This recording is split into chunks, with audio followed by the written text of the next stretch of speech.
Hello students, welcome to the channel and today we are start the chapter number 3 which is pair of linear equation in two variables. Pair of linear equation in two variables. तो chapter के starting में सबसे पहले हम basic concepts की बात कर लेते हैं. सबसे पहले हम लीनियर इक्वेशन क्या होती है उसके बारे में पढ़ लेते हैं कि लीनियर इक्वेशन होती क्या है. तो लीनियर इक्वेशन क्या होती है? N equation between two variables that gives a straight line when plot on graph. एक इक्वेशन जिसमें कि दो वेरिएबल्स होते हैं. दो वेरिएबल होंगे. वेरिएबल कुछ भी हो सकता है, एक्स वाई जेड कुछ भी हो सकता है. So an equation between two variables that gives a straight line when plotted on a graph. और जब हम इसे ग्राफ पे प्लॉट करते हैं तो ये हमें एक स्ट्रेट लाइन देती है. सो इस तरह की कोई इक्वेशन जिसको हम जनरल फॉर्म जो होती है इसको रिप्रेजेंट करने की वो होती है a x plus b y plus c. तो आप देख पा रहे होंगे यहाँ पे कि एक्स वाई दो हमारे वेरिएबल्स हैं. दो वेरिएबल्स हैं तो मतलब ये हमारी लीनियर इक्वेशन है. किसमें? टू वेरिएबल्स में.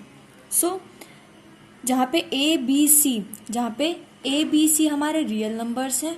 ठीक है. A and b is not equal to zero.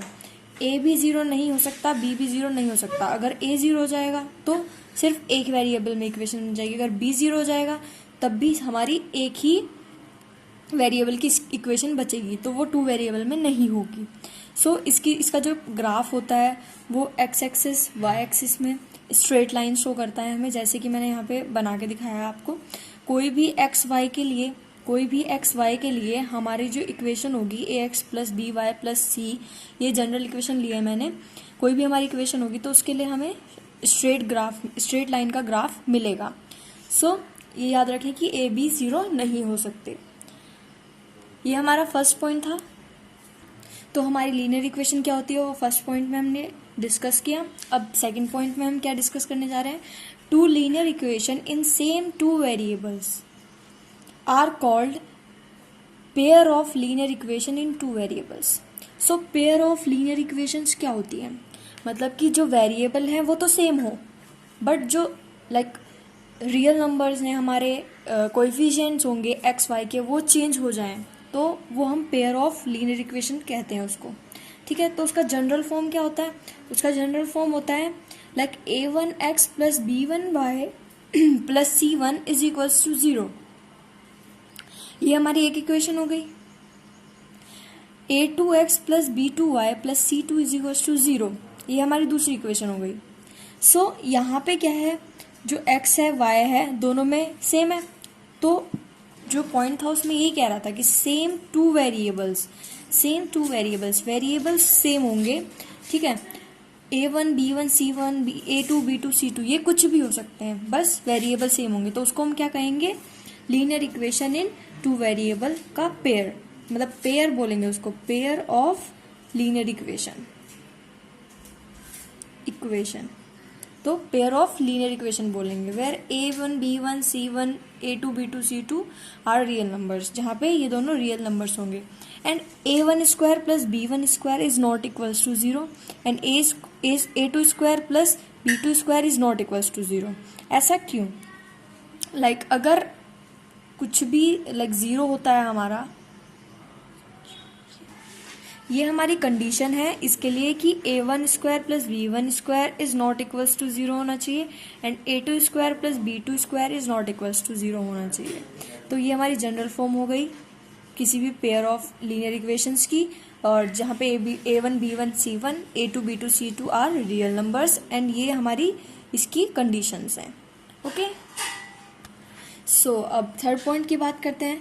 Solution of a pair of linear equation in two variable. किसी भी पेयर ऑफ लीनियर इक्वेशन का सॉल्यूशन क्या होता है? The solution of a linear equation in two variable x and y is a pair of values. कोई pair होता है values का, जैसे कि मैंने यहाँ पे लिखा है एक्स कोमा वाई. इसका मतलब सबको समझ आता होगा कि एक्स की कोई वैल्यू होगी वाई की कोई वैल्यू होगी. तो वही मैंने यहाँ पे दिखाया है कि वैल्यूज होगी, मतलब एक्स की कोई वैल्यू होगी एंड वाई की कोई वैल्यू होगी, उसको हम कहेंगे सॉल्यूशन. जैसे ए कोमा बी या 4,3 2,1 कुछ भी हो सकती है. जैसे एक्स यहाँ पे 2 है एंड वाई यहाँ पे 1 है तो उसके लिए हम कुछ भी हो सकती है उसकी वैल्यू. सो ऐसे हम सॉल्यूशन कहते हैं कि ये लीनियर इक्वेशन का किसी का सॉल्यूशन होगा। x की एक वैल्यू होगी, वहीं हमें y की भी एक वैल्यू मिलेगी। ठीक है ना। सॉल्यूशन कितने तरह के होते हैं? सॉल्यूशन कितने तरह के होते हैं?